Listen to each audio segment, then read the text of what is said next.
Bring them on, come on up.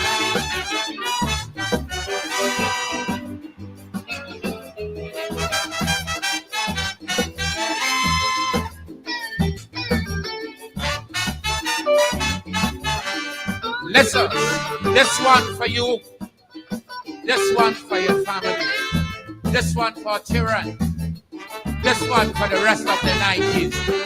Take this to your heart. Take this to your heart.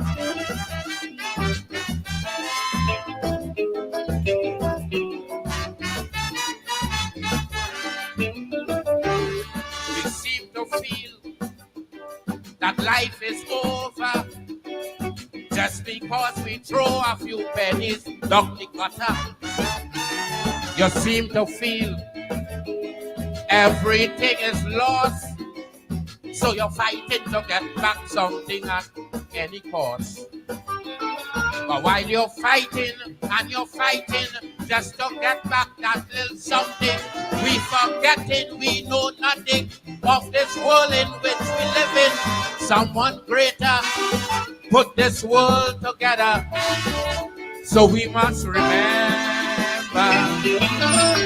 In times of plenty, we must be grateful. In times of sorrow, we must be strong. In times of joy, we must be thankful. For life really have its up and its down. In times of disaster, we must be ready to get together and move racism out the way. And if you listen to this watchword from your lover, Black Starling, tomorrow would be a better day for you and you and you.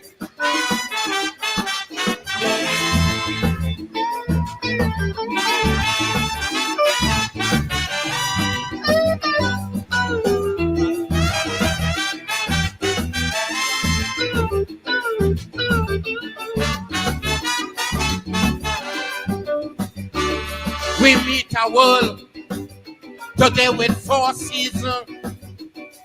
Who is we to try and find out what's the reason? And what goes wrong so must come back wrong so.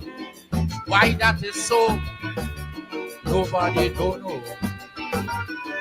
And there are so much other mysteries that nobody still can answer. So we just got to say thanks and keep looking to the future, because this world is not yours to control.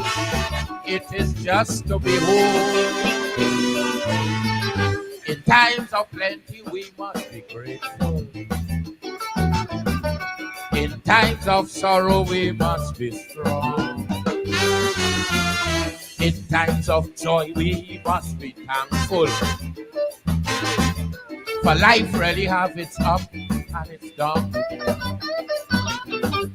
In times of disaster, we must be ready to get together and move racism out the way. And if you listen to this watchword from your lover, Black Starling, tomorrow would be a better day for you and you and me.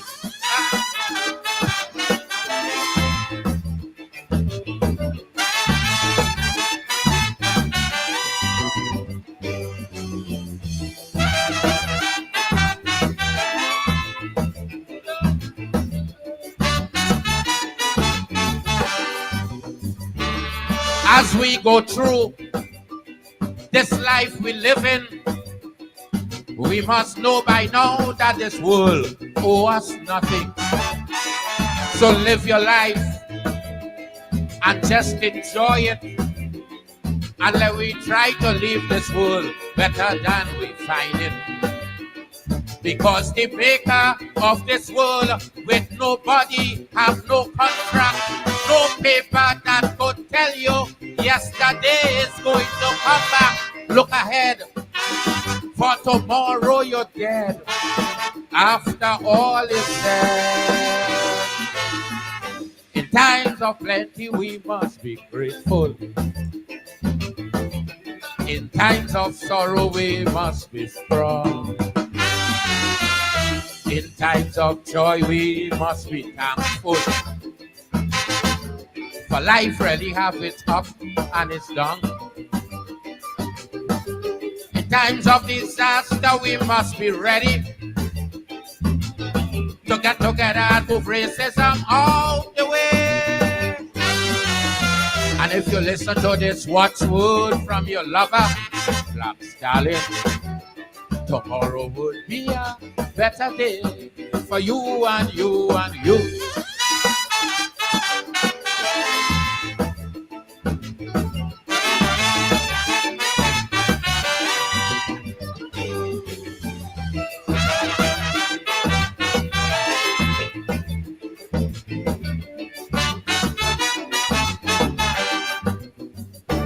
If you listen to this watchword from your lover, Black Stallion, tomorrow would be a better day for you and you and me.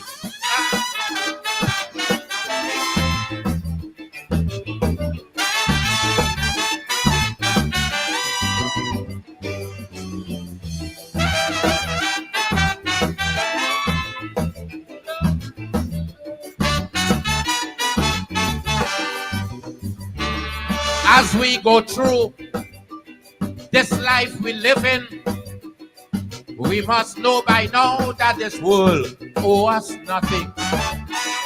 So live your life and just enjoy it. And let we try to leave this world better than we find it. Because the maker of this world with nobody have no contract, no paper that could tell you yesterday is going to come back. Look ahead, for tomorrow you're dead. After all is said, in times of plenty we must be grateful. In times of sorrow we must be strong. In times of joy we must be thankful. For life really have its up and its down. In times of disaster we must be ready to get together and move racism out the way. And if you listen to this watchword from your lover, Black Stallion, tomorrow would be a better day for you and you and you.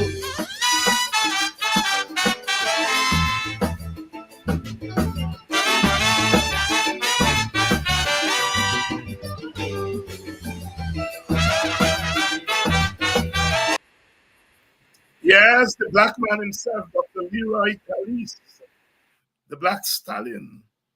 In times of disaster, we must get together, move racism out of the way. There is disaster now in our Caribbean. We've had to fetch that burden. Hurricane Beryl leaving in its wake. Disaster in Grenada, Petit Martinique, Carriacou, especially in Carriacou. St. Vincent and the Grenadines hit hard. Barbados suffer great losses. Up in Jamaica, St. Lucia got some touch up. Let us remember our brothers and sisters who are in the path of that hurricane.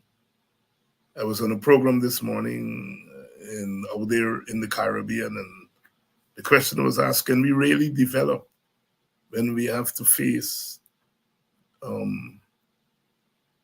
things like hurricane? We have to start all over again. Can we really develop? And we face the clear and present danger of the scars of centuries of plantation, slavery, indentureship, colonialism. And we're living with the consequence of that today, the consequences, the scars. And when you twin that with the natural disaster, our challenges in the Caribbean are tremendous. And I was thinking that there are two things that we've got to do. We've got to defend ourselves against hurricanes, and if you're developed, you're able to minimize the damage. I can never forget in 2010 that earthquake that hit our sisters and brothers in Haiti, devastated that country. I don't think they've recovered from that up to now, 14 years later. There was an even stronger earthquake in Argentina. Argentina had minimal damage because they were more developed. So, being more developed helps you to anticipate the hurricane, defend yourself against the potential ravages. And then when the hurricane is gone, you have to rebuild. You have to rebuild as quickly as possible. Call for resources. And I suggested on that program, I'm suggesting here, that we're talking about reparations now. And just as we, in the oil sector, we talk about a sovereign wealth fund, we should have such a disaster fund. And that we should impose on the white people that some of that reparations money should go into a fund like that. The talk about rainy days, a hurricane is real rainy days, and that we have that fund there to help to develop us and prepare us as we anticipate these natural disasters. And they're not so natural these days. Global warming is partly man-made. And that we have that fund there so that when hurricane passes, we can rebuild as quickly as possible. A lot of those islands depend on tourism. And the tourism infrastructure is gone after one of these hurricanes. Carriacou and the Grenadines, Jamaica. And if you lick down hotels and damage the beaches and so on, your tourism sector is gone. Our economists or scientists have to really go to work. It's easy to say, let us diversify out of tourism, but diversify out of tourism to what?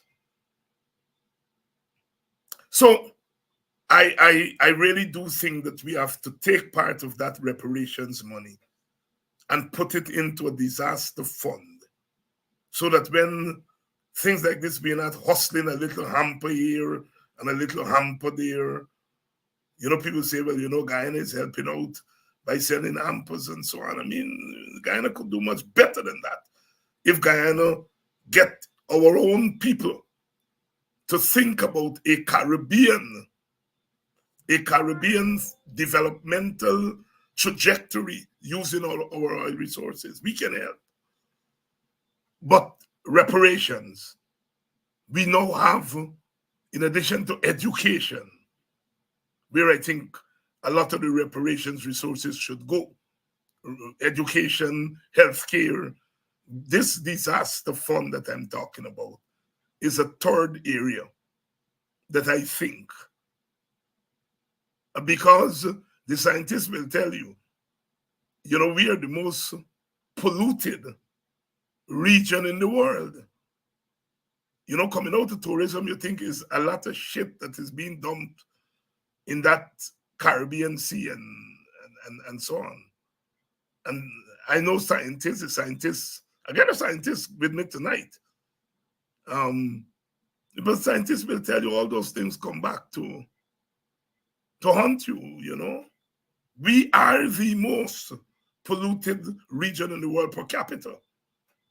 All them P and Dorothy and so on, that them white people coming down here as stories is right there, it dumping. Right there, it dumping. So our young people, our young economists, our young scientists, our young social scientists and natural scientists have to begin to think about these things. Good evening, welcome to Politics 101.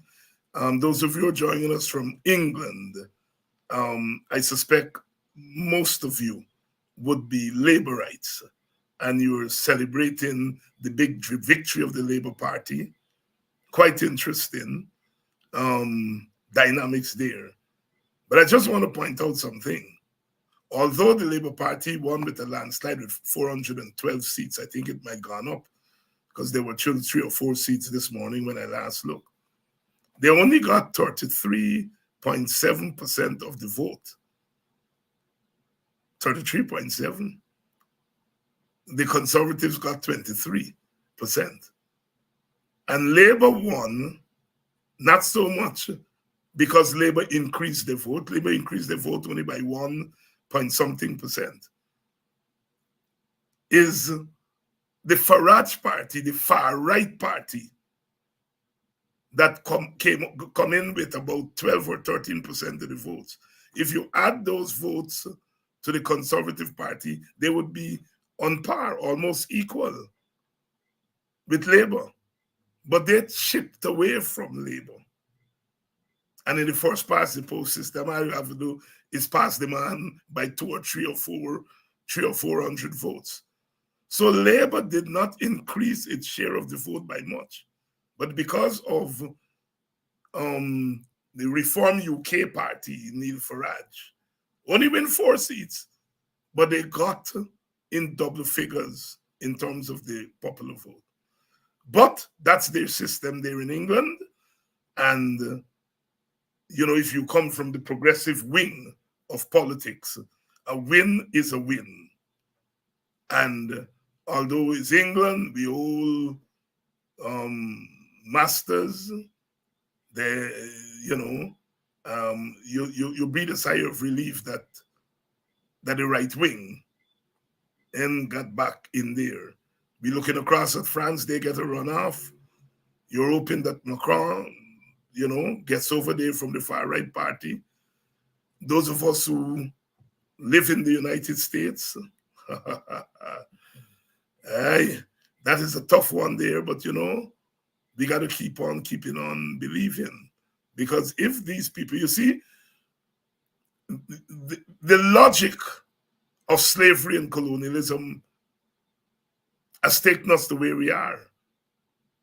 Because if you enslave people, colonize people for as long as you did, ultimately they're going to flock to you. They're going to flock to France. If you colonize them, France, they're going to flock to Britain. And so white people getting vexed now, they got to deal with minorities. I call us immigrants. But it's the logic. If you all didn't go to Africa, interfere with me. Or go to India and colonize India, parts of Asia. And then you say you have democracy. And if we got to be part of that democracy too. So the logic of what the Europeans did has come back to bite their backside. And they're now trying to wriggle out of it by moving to this kind of extremist politics. And the lesson for us in Guyana is that we have a government that's going down that road of ethnic domination. That road of ethnic domination. We have a government here. Our problem is not black-white, but we are using the black-white formula to deal with our black-brown problem. See, the thing about racism is it's a thing you can put in a briefcase and move with it. And what the PPP has done, it has taken the ideology of racism and it has folded it into its policies. If you are constantly giving me $40,000, $45,000, and you're constantly giving the other group 10 times that, that's not even development. What you are doing is that you are, in effect, underdeveloping those who you're giving the , because all they're doing is buy a food. buy a food with the $45,000. And if you give the another group $400,000, they can buy a food and still get a small piece to repair their house and still get a small piece, perhaps to invest in a small business. So they are being developed. And you give black people $45,000, go and buy a uniform. And you're developing them.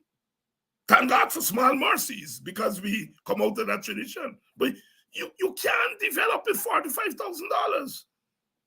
Or you call a little boy from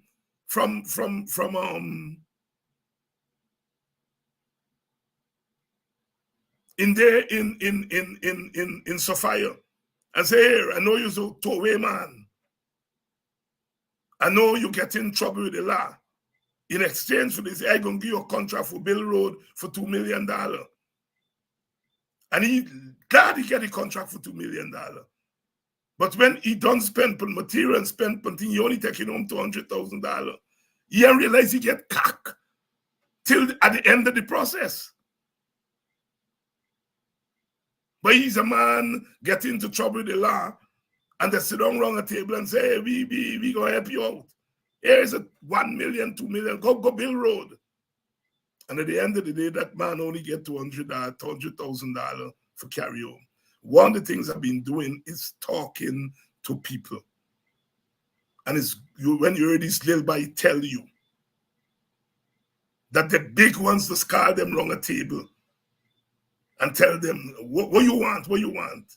And they don't realize they're getting cock till the end of the process. We got to continue to tell our people the right things. And that is why I do not tell black people, children, take the money and you know you're voting. Because you are, I mean, I'm not saying that if people, they give you $45,000 to buy a uniform, not to take it. That's not my business. But I cannot tell you that you can cock the PPP. I can't do it because I know you aren't cocking them. Once you go and put yourself, they're cocking you. Good evening and welcome to Politics 101. We've got to do our work, and to help me tonight to do our work is my friend, my brother, Dr. Vincent Adams. Vince, Hey, what's up? hey, good afternoon. Welcome our listeners to another Friday night. I always look forward to this. But I'm glad you raised this whole thing about the social responsibility of these companies in the Caribbean. And I want to join you also in expressing my deepest sorrow for what with Hurricane Beryl that sweep through some of the islands, St. Vincent, of course, Grenada. Matter of fact, I was heading to Grenada for Sir Clive Lloyd's. He was going to be given the prestigious award, the CARICOM Award. And of course, that had to be postponed. So, we were on our way the day before the hurricane hit there. So I just want to express, my deepest sympathy and sorrow for those folks, and to give whatever support we can. I'm happy that that Guyana has pledged some support, and I hope that it's meaningful because I get we can probably afford that type of a support. But I wanna join with you here, Dr. Hine, and and it's something that I've been talking about, especially after the Tobago oil spill. But now it's beyond just an oil spill. When the Tobago oil spill occurred, we saw what happened in Tobago. Not only were we not ready for such a small oil spill, by the way, that was just about 30 to 50,000 barrels compared to a spill of millions of barrels, which is potentially what could happen. But that was a one-time thing that times. We've got every single day within the next year. So we will have a ship coming through. Or every 3 days, we will have two ships every 3 days, which means more than one of these ships per day with 1 million barrels of oil. Remember that spill was only about 30,000. Every 3 days, which means more than about one and a half ship per day if you have a half ship. with 1 million barrels per day is going to be coming through that Caribbean. Now, we talk about the oil spill, but there is a social responsibility on these companies if they're going to use, because they cannot get their oil if they do not come through the Caribbean waters. And when they come through the Caribbean waters, in terms of how they're operating, they clean all of their vessels and everything, they dump it into the ocean. The flaring of the gas, it goes up in the air, it comes down as acid rain on the folks in so it interferes with fishing because it gets into our water streams, it gets into our farms, farming lands. They're also dumping water that is 3 times the water that is produced instead of re-injecting it back into the reservoir, which is what our past administration required. They're now dumping that water into the ocean with oil in that water, with radioactivity in the water, and all kinds of toxic chemicals in that water. So it's all impacting the Caribbean. It's being allowed to, on top of the risk of they passing through. And if there's a spill, it would wipe out the Caribbean tourism and everything else. So I think as part of a social responsibility on their part, Dr. Hine, there should be such a fund that these companies who are making hundreds of billions of dollars need to put into that fund, not only for an oil spill, but to make sure that for example, you talked about we've got to build back after hurricane. So when we build back those structures, we should be building it back to resist future hurricanes and future such disasters. We do that here in the United States, in California, and those places. We when we build back to make sure that it's resistant to those type of effects. Of course, it could not be never you could never build to 100%, but nevertheless, they have that responsibility. Here is the other thing that a lot of people don't realize. Every one of those big ships, every ship that comes into the Caribbean, Dr. Hines, when they come in empty, they've got to fill there's something called a ballast. They've got to fill that ballast with foreign waters. For example, let's say they're in China. The ship is coming from China. They've got to fill that ballast to give it the weight, to balance it. So it's billions of gallons of water that they're taking from China, it coming in to into our waters. So when they load up it all now, they've got to empty that water. So they bring that in. So we call it invasive species. Mm. So they can, when they dump where whatever those species come in with, they dump it in our waters. And who knows what type of species and what it does to the ecology, to your entire industry, to the way that you make your living. So those are the kinds of things. So it's not a case where they're coming in and taking a whole lot of the money. As a matter of fact, we were getting only, like I said, only 14.5%. Our people, I've repeated this over and over. Every hour, Dr. Hines, every single hour as we speak here, within this hour of our program, Exxon will have made 416 million Guyana dollars in 1 hour. Do you know how much we get? We're gonna get about 69 million based on a barrel of oil right now at $85. We're getting 69 million. They're getting over 400 million. They're moving it through the Caribbean, impacting the entire Caribbean with, like I said, invasive species potential for their dumping water. They're basically destroying and impacting our environment. There is a social responsibility to them, not only about the oil, but to help us as poor nations to put it in some kind of a fund when we have any kind of a disaster, for them to subsidize the cost of rebuilding and redesigning the structures that we ought to be putting in place to prevent those. That's a social responsibility. I grew up in Linden, and we had a bauxite company going way back.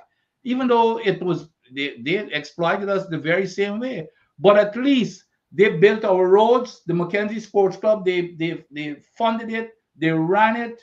The water supply, everything they provided. The hospitals that we had there, they paid the doctors. So we had that social responsibility.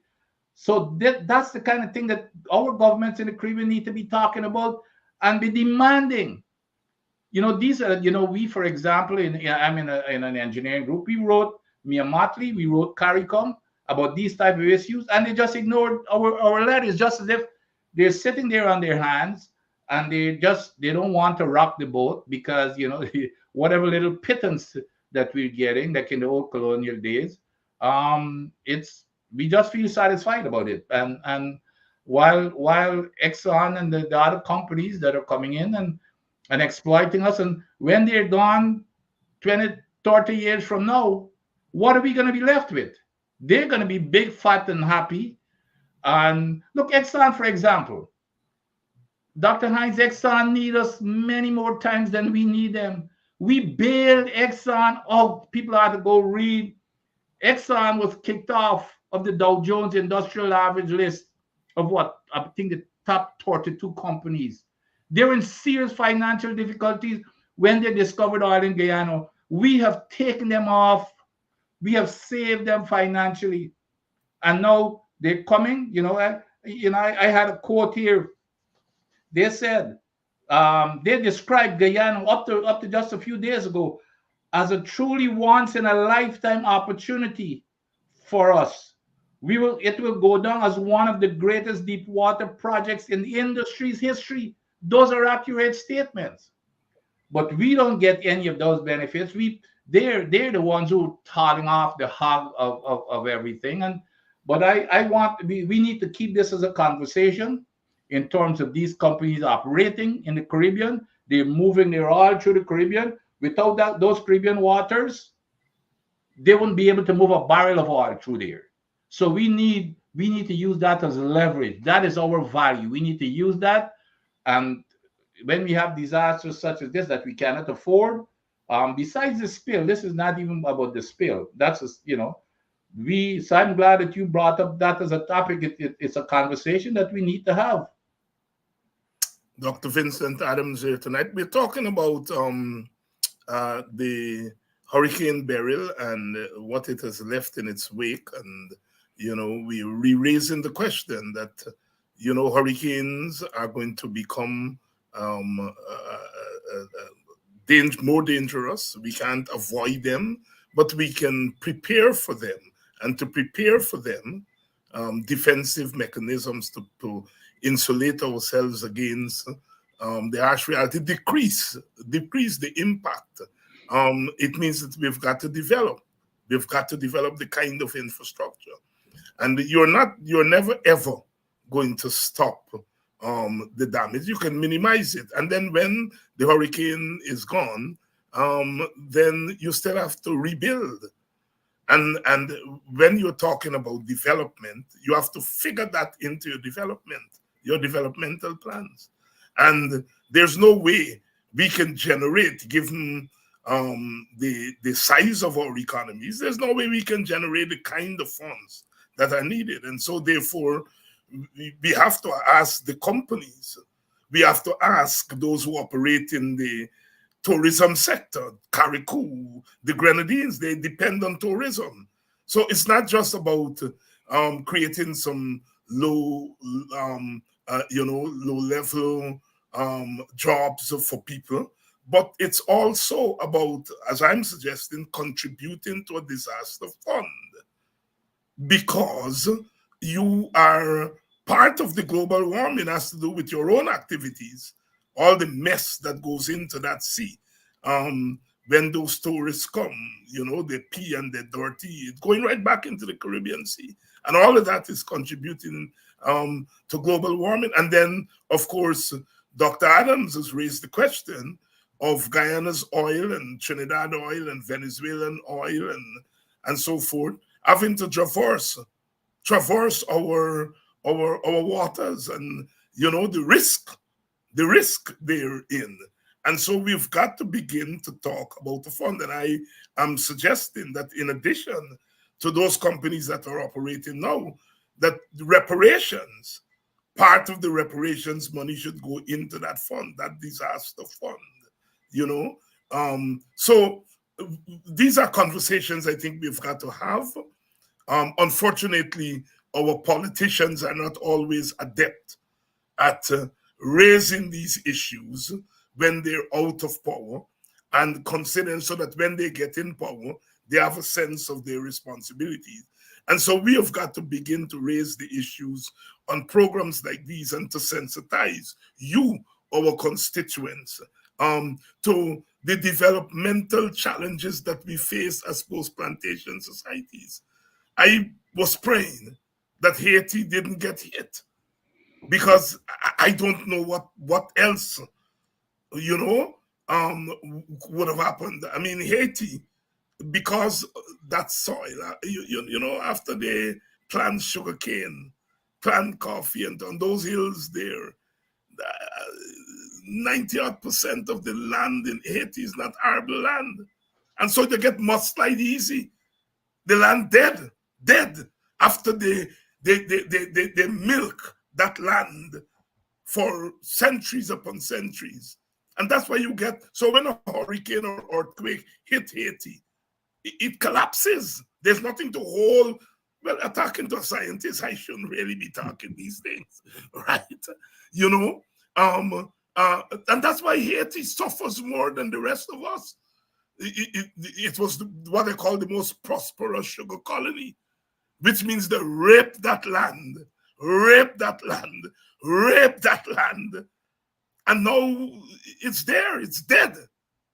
So when you see the hurricane and earthquakes, it just collapsed. Dr. Adams, am I making sense? I mean, Oh, absolutely. It's even besides the raping, because the country is so poverty stricken that the people themselves, the poor people, in order to survive and to provide energy, they've got to go cut down all the trees, anything that is around them. They've got to go cut it down to light a fire or to cook that type of stuff. So everything, you know, poverty is you know, it's not a good thing, obviously, as many of us know. But all we're saying is that if that Caribbean area will be utilized by these mega corporations as they utilize our resources, mean our natural resources, not only the natural resources per se that they're moving out of the Caribbean, but if they've got to utilize our resources, which is our waters, and to move it out as whatever they're utilizing, they need to compensate us, or to at least provide us with some surety when these things happen. You know, we can look to them to say, well, okay, we've got something that we can mitigate against these type of conditions. To first of all, to build to protect, and then of course after it occurs, to reconstruct. When we reconstruct, make sure that is properly engineered. You know, I always believe that you can engineer anything for any disaster. Of course, it costs a lot of money. Like, for example, Dr. Hines, even in Florida, like I remember, you know, Fort Lauderdale and Miami, all of those houses, they've got those shutters on all of the that's a standard thing. You know, of course, the houses are also designed in such a way that that even the hurricanes that pass through, you know, it's design, you know, you're never gonna, still tears off roof and that type of stuff. But in the case, what is happening here now is just blowing away the entire house, and if it gets wet, like you said, like in Haiti, it would take away the entire hillside and mudslides, and just it would trigger several other disastrous situations. But again, you know, we need some help to engineer those type of things to mitigate against some of the disasters that we suffer from. In case you're just joining us, we're talking hurricane, we're talking natural disasters, man-made disasters, and how vulnerable we are in the Caribbean. We are not in the hurricane path. But we saw the little shake-up a couple weekends ago when there was that earthquake there off the coast of Venezuela. And we get a little touch-up. We are not immune from these things, because we're below sea level, and we live here every day, and we see what's happening. Take a place like Barbados, which is so easterly that they are not usually in the path of a hurricane, which means that Barbados would invest very little in disaster preparation. And then they get hit. They didn't get hit direct, but they get hit enough that they damage a lot of their fishing vessels. A lot of our people are in Barbados, fish gone up from tomorrow. If it hadn't gone up, the price of fish automatically went up Yeah. because the fishing industry was hit hard, and the market don't play sport. The market don't sorry for you and says hurricane. We gonna keep the prices down. The prices gone up already for fish in Barbados, and the rich are going to be able to pay the prices. The poor aren't going to be able to eat fish.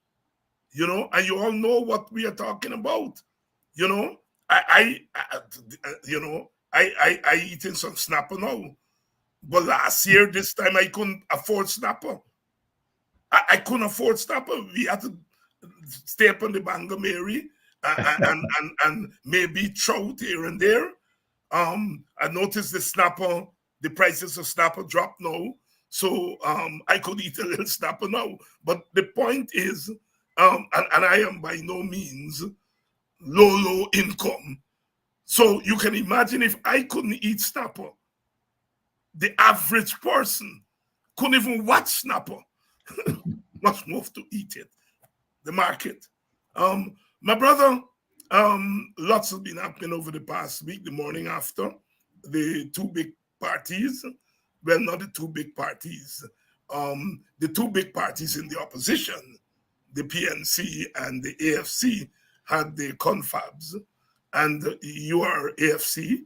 You now have a new leader, and there have been lots of questions about Brother Nigel, lots of questions to the AFC.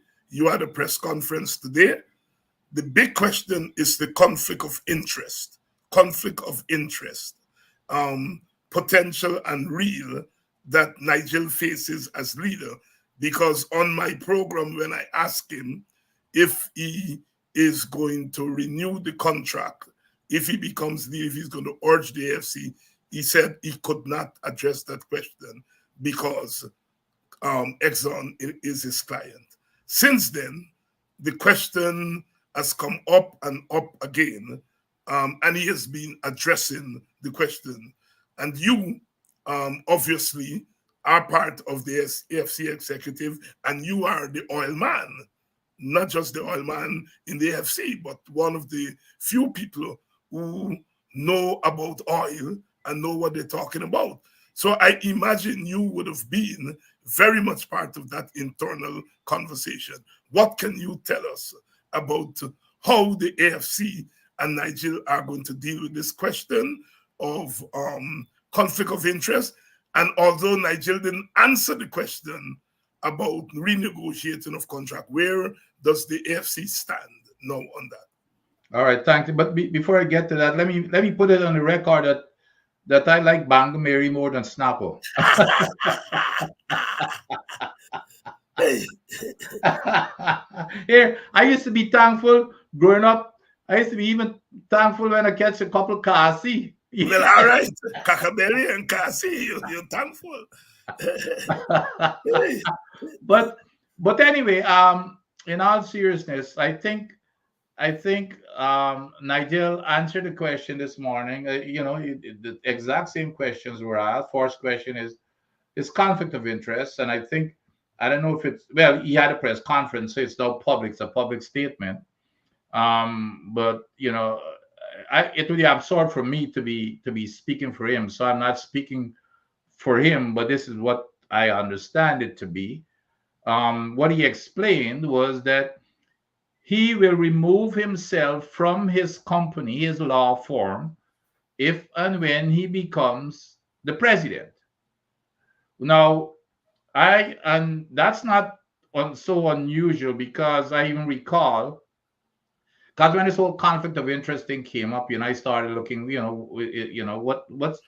what's really reasonable.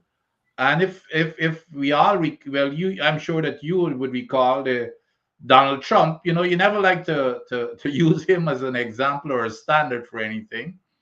But when Donald Trump was campaigning for the 2016 elections, and the question was asked of him, he said basically the same thing, that if he becomes president, he will remove himself and transfer his business interests over to his sons. And he did not do that transaction in terms of signing his papers and everything to transfer ownership, well, not ownership, but management of his businesses to his sons until January of 2017, after he was already elected. So that's basically what Nigel is saying. Nigel is saying it's not an issue right now. However, he added to that he will not be making any decisions on behalf of the AFC.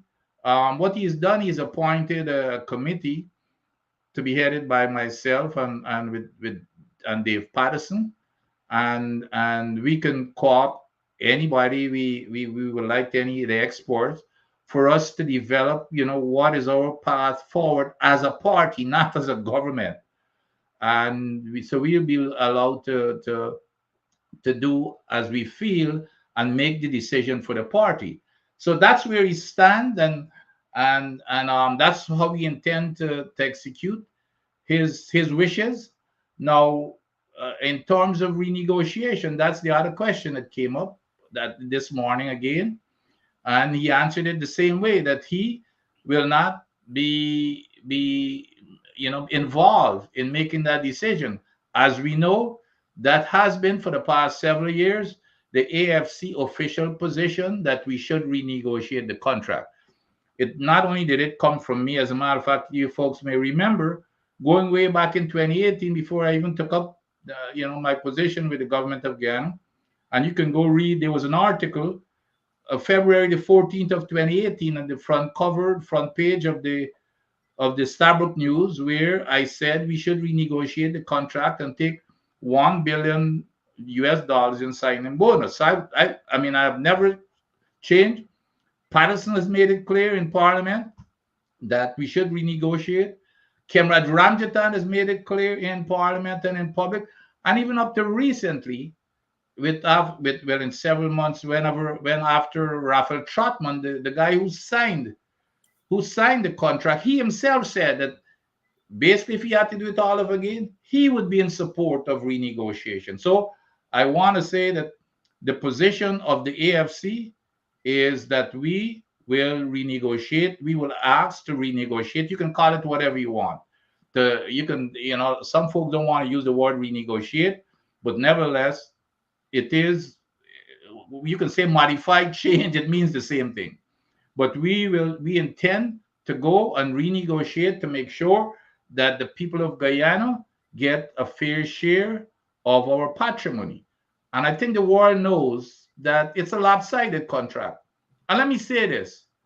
I hope that we know that this current PPC government, how cowardly they are, because when they were in the opposition in Parliament, on video, the vice president and the president and the attorney general Nandalal, they were jumping all over the place, ranting and raving that we, meaning the Trotman and others, have sold out the country's patrimony, and as soon as they get into office, they will renegotiate. The president, he didn't, even after he got into office, he had this famous interview with Critic.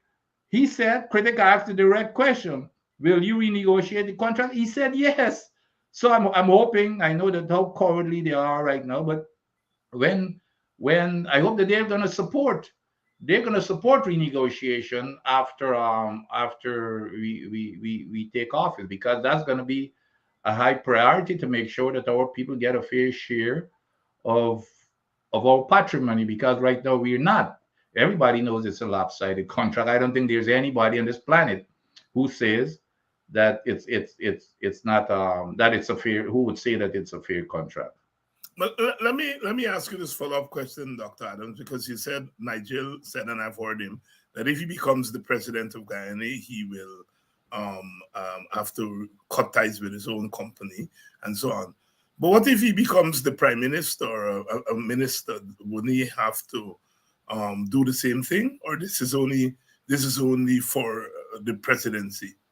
I know. I think, and again, Nigeria is much more equipped than I am. And the other thing, let me make this clear, because I worked at the highest level of the U.S. government, and our standard was not a legal standard.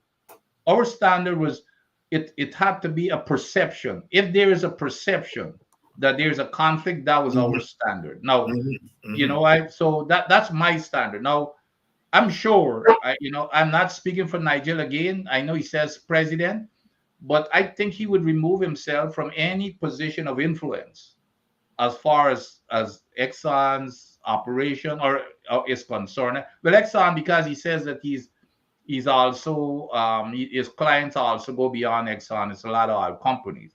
So I would expect that the question has been asked about his presidency, but it's an excellent question you asked. But I would expect that it also extends to any position of influence, that he would have to recuse himself totally, and so that he wouldn't have any influence in the decision making when it comes to his clients. And I believe him, and that's what I believe it is. I think it extends beyond that, any position of influence. And that's how they do it in the United States, right? That is correct. Okay. That's absolutely is correct. And again, remember what I said. The standard where I came from is the perception. For example, Dr. Hines, it was kind of laughable. Well, and this whole thing about conflict of interest is so important. We used to have training. I think it's every 6 months or every year, and it was mandatory training, because if you don't do the training, you have a blacklist. You got to do that. If you don't do that training, your security clearance would be taken away and all kinds of stuff.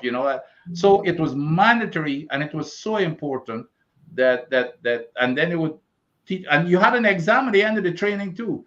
And the exam was, they give you all these scenarios, like this would have been a scenario here, with this particular thing. What, how would you handle this kind of stuff? So it's very, very important, and I think we need to adopt that type of scrutiny as far as conflict of interest is concerned, with the big flow of money and the opportunity for corruption, in oil and gas. And that's one of the things, even as an executive of the AFC, and they can tell you that I'm anal when anything that resembles a conflict of interest. I'm very, I scrutinize it very, very closely to make sure, again, that even the perception is not there. Good evening to all of you who are joining us tonight, wherever you're joining us from, whether it's here in Guyana or across the Caribbean. The Caribbean, of course, is reeling, picking up the pieces in the wake of Hurricane Beryl. And those of you who are able to join us, I know in Grenada they still have not restored electricity the entire islands, because it's not just Grenada, it's the small islands, Petit Martinique and Carriacou. They were hard hit. So things are not back to normal yet in those countries. It is good to see our government in Guyana chipping in and helping out the situation. I think they can do more. I think they should do more. And this should be a wake-up call for us as a Caribbean, people. I am very, very, very, very strong on the view that part of what we should be doing in Guyana is that we should have a Caribbean component of our development plan, as it has to do with oil and gas. Of course, we subscribe to the position that we have to use the oil and gas and the resources that we are getting from oil and gas, because oil and gas is not going to be there all the time. And so we do not, my party does not share the view that we should not explore and exploit the oil and to get as much as we can from it. And we think, and I'm going to pose this question here to Dr. Adams, because I think if as we are getting as much as we can from the oil and gas, and we are not satisfied with how the government is distributing it, and that's an issue that we have taken up on this side of the political divide. But We do not believe that the oil should be left in the ground. I think it's our chance to develop our country, but we should begin to invest in alternative forms of energy. We are getting money now. We should have a part of the fund should go towards research, renewable energies, for example, and we have the capacity to develop renewable energy. My party, the WPA, has been proposing for a long time. Spend more money on research and development, especially in creating alternative energies. So you can't be accused that you're just extracting the oil and you're not looking after the environment. And so therefore, stop exploiting the oil, stop extracting the oil. No, we are saying extract the oil. Protect your environment as much as you can, and also begin to invest in research and development towards renewable energy, alternative forms of energy, so that you can get out of oil eventually. Dr. Vincent Adams, again, I am not the economist here, I'm not the scientist, so I'm putting it over to you. Do you Yeah, think suggestion? yeah, and that's where I'm absolutely, and I've made this public from day one. Even though I'm a big protector of the environment, and I've differed with many of my friends who are focused on the environment to leave it in the ground. Absolutely not. Again, I grew up in a country in the biggest capitalist country, but we can do both. Engineers and scientists can make, there's always a risk of everything, Dr. Hines. I normally ask my friends, I said, if you want to be, you want to take the risk down to zero, well, are you going to be the first one to stop flying in an aircraft, to stop driving your automobile? Because everything you do, to even the electricity in your house that you get, there is a certain amount of environmental upset that you tolerate. And we do all these risk analysis to determine what is the risk. And the risk is acceptable when you look at the benefits. So I'm absolutely like you are. We need to take advantage of what of our God-given wealth in the oil and even the gold industry, where the environment is being indiscriminately destroyed, and that's what we're against. Follow the science and their processes and procedures for the development of these resources in a safe and environmentally sound manner. But we should, and I've written about this too, Dr. Hines, that we should utilize that wealth to start developing our renewable energy resource. As a matter of fact, I held a press conference, I think it was in 2010 or sometime around then, in Puerto Rico, uh, before the Caribbean Media Exchange. And one of the things that I said before that, it was the same time when anyway, they were deciding when to sign Petrocarib. You remember the Petrocarib deal, when Yes. Venezuela was giving us a loan at a discount price, and then we're going to pay back later on the back end. So what I was saying, I was advising the media exchange for the government, for them to challenge the government rather than taking this money up front. Let Venezuela take those, whatever the discounts are, if they're really serious, rather than having us having to depend upon them forever to get them to vote with them on the international community and support them. We would have been beholden to them. Rather than doing that, if they're really genuine to save us money in the oil industry or in our energy supply, give us that money that they're discounting up front. Give us that money for us to invest in our renewable energy resource. So I've been talking about this forever, and we of course we saw what Petrocarb did, which is, I hate to say that I told you so, but that's exactly what I said. Going back in, when I had a press conference before the Caribbean Media Exchange. But I'm totally with you. We should invest, and I've said that even in recent times. I've said we should use this resource to invest in. There's no excuse whatsoever in terms of not going into we've got like our waterfalls. We're blessed, Dr. Hans. I'm telling you, I don't think there's any country on this planet that is blessed as we are to do hydropower, to do solar. Every single new construction, every construction should have solar panels on them. Every new construction. And we should use the oil money to subsidize even individual home, even family homes. We should subsidize our oil money. We should subsidize those roof panels, those solar panels with our oil money.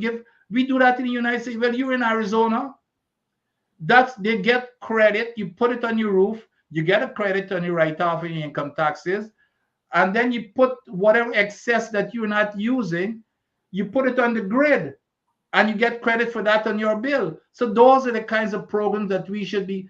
We get sunshine throughout the entire year. So those are the kinds of things in terms of a vision for the country with this oil well that we should be investing in. That's what we should be investing in, no question about it.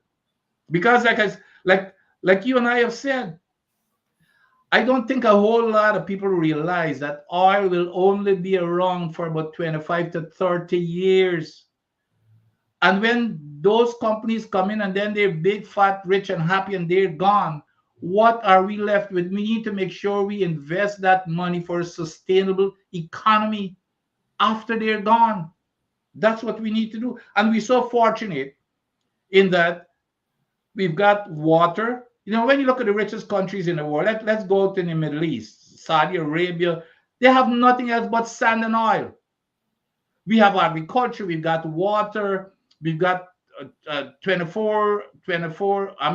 months, every single day we've got, we don't have winters and those type of things. Agriculture, I said also that agriculture is really the future for sustainability, and it's really not all. We should be investing in those type of things, in of course, in renewable energy and things like agriculture. Of course, agriculture also ties into renewable energy because then, ethanol and those type of things. So it's all tied in. So I totally agree with you, Dr. Hines. But where is that vision? Where is that vision? Our only vision is to build roads.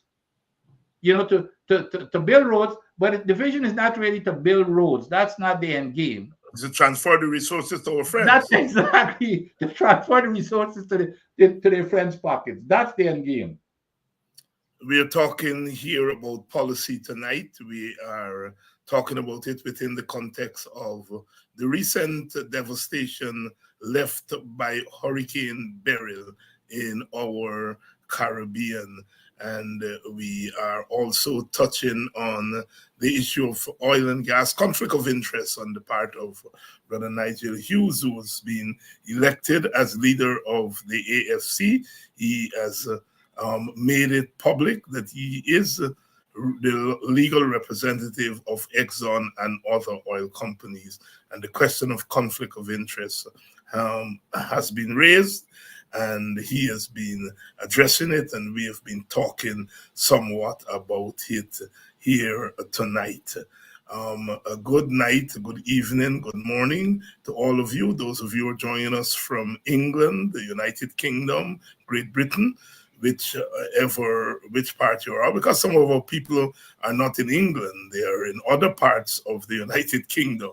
So we have to be very careful when we talk. Those of us who grew up on cricket, in the old days we say England, and then you can become a big boy and you realize that England don't include Ireland, and it don't include Scotland, and so on. And you have those teams now are playing on their own. So, education there. So we would like to thank all of you who are joining us from the United Kingdom, those of you who are joining us from Europe. It's always good to have you. Make that sacrifice late at night to stay with our program. We have one of our distinguished guests here tonight, and that's why you gotta be careful when you're talking about these things, because the number of people who join this and other programs, and you know you don't know. You have to be very careful.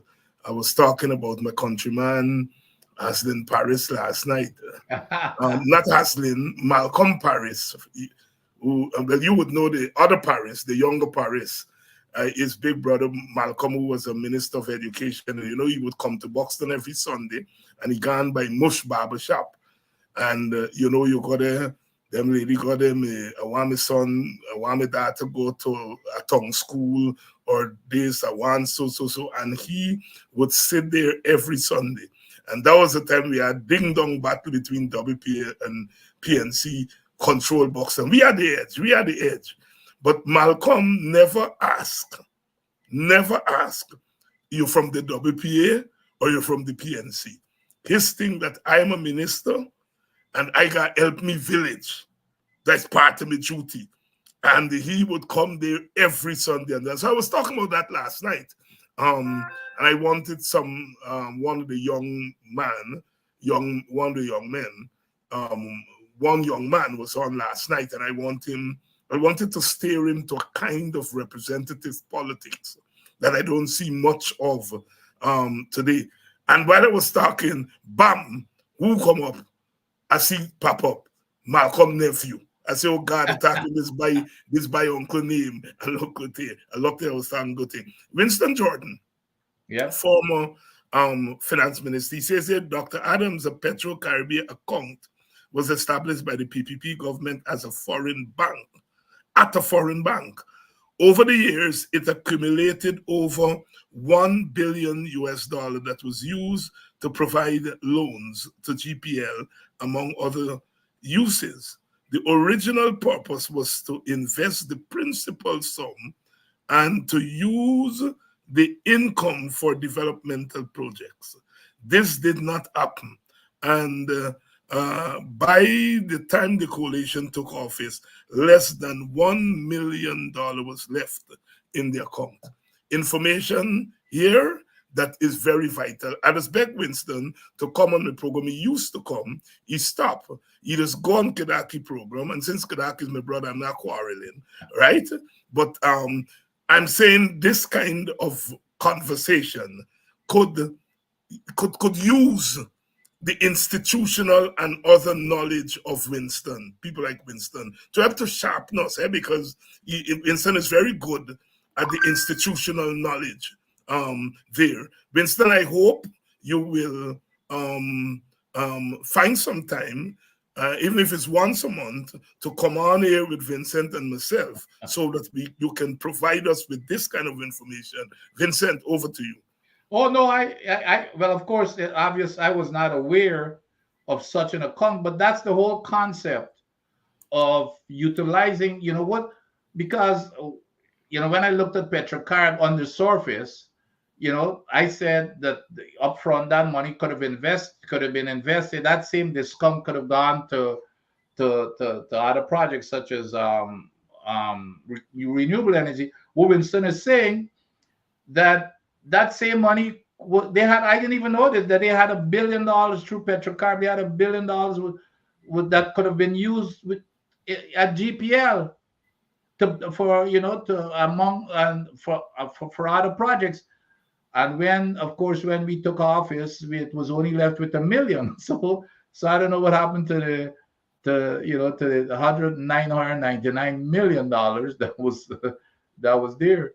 So no, it's the same concept I was talking about. But which is what he's saying, that it was to provide loans to GPL, which is GPL was all part. And if I recall, Minister Patterson was in charge of GPL and that I can't remember the Guyana Energy Agency. Yeah, that's right. Which was the agency that he had tasked with looking at renewable energies, for example. No, but that's the kind of concept that I was talking about. But I never knew that account. So that's good information from somebody from a resource such as Winston. And good evening to you, Nigel. You said you joined us from London. I hope you voted Labour. or if not Labour, the Lib Dems, who did If very he, well. if even if he didn't, you think he can send out that he did?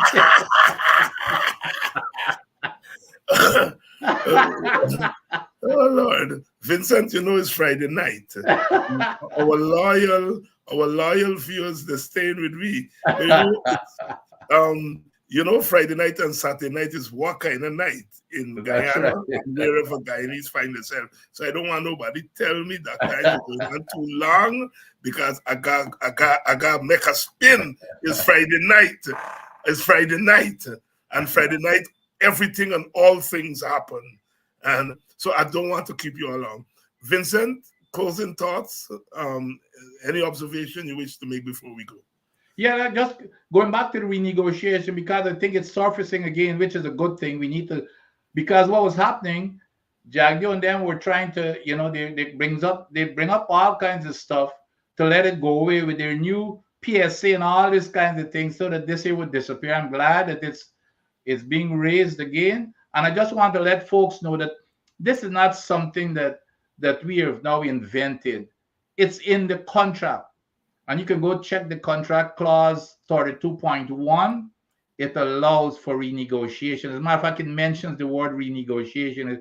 It has words such as if there any change, any modification, renegotiation. Of course, you have to have the consent of of Exxon or whoever else is the operator. But the problem is Exxon, I'm not Exxon, the government has never even had the nerve to ask Exxon, even with all the big mouth that they had before, they have not even had the nerve to go ask Exxon or even raise it with Exxon to say, well, okay, we would like to get back to the table to discuss this contract so that we can get more benefit. And this is not the AFC alone. That's what even Aubrey and the PNC are saying. They're saying, we will definitely engage Exxon. Those are Aubrey's words. We will engage Exxon to discuss how we could obtain more benefits. It means the same thing to me, we negotiate. But nevertheless, so to me, both parties in the opposition, that's their position, and that will happen. We will have the backbone that this PPPC doesn't have to go ahead and approach Exxon, and hopefully they're going to jump on board because that's what they've been saying before they got into office, and even after they got into office. So hopefully they're going to jump on board and support the current opposition when the opposition now becomes the government. Dr. Vincent Adams here tonight, walking us through some of these thorny issues. And thank you, my brother, for coming through again and helping us. And as we go out, I think you would want to join me and join all of us here in welcoming the good news that our countryman Dave Lamy has been named as the Foreign Secretary. Yes. We are not going to be responsible for Mr. Lamy's acts of omission, but because politicians always have acts of omission, but we are truly, and we have to be truly elated that one of our own is holding a big position in the government of the mother country. Oh Lord. Miss Louise Bennett would say colonization in reverse. Hey, but Dr. Hines, yeah, I want to see how he's gonna tread that line there now with the French. When he his comments about what's the name of the lady? He called what I can't remember what exactly he said about her. The lady in France, Le Pen. What did he say? He said it. I can't remember, but it's something that was derogatory. And He was I can't remember. I can't remember exactly what he said. So we're gonna test his Guyanese political skill here. Right. Okay. Thank you, my brother, and see you on Sunday for cricket. And Definitely. we're going to be talking cricket on Sunday evening. Those of you who can make it, I know some of you do make it on Sunday at 6 o'clock. Um, Coming in at 6 o'clock, we're going to be talking cricket, and Dr. Adams, Basil Butcher Jr., and we're going to have the venerable um, Victor Benjamin is going to be on with us on Sunday. I got two calls from Mr. Benjamin during the week, and he wasn't talking cricket, he was talking politics. You Ah, know? Yeah, he was talking politics. He's a wow. born man, and Yeah, yeah. yeah. But he's looking forward to coming on Sunday. So, Vince, I'm gonna see you on Sunday, Yeah, and man. to the rest of you, my audience, I'll see some of you on Sunday, and all of you back here on Monday. Thank you all so much for staying with us during the week. Uh, Throw back a little bit tonight and tomorrow, Saturday, and ready to rumble when we come again.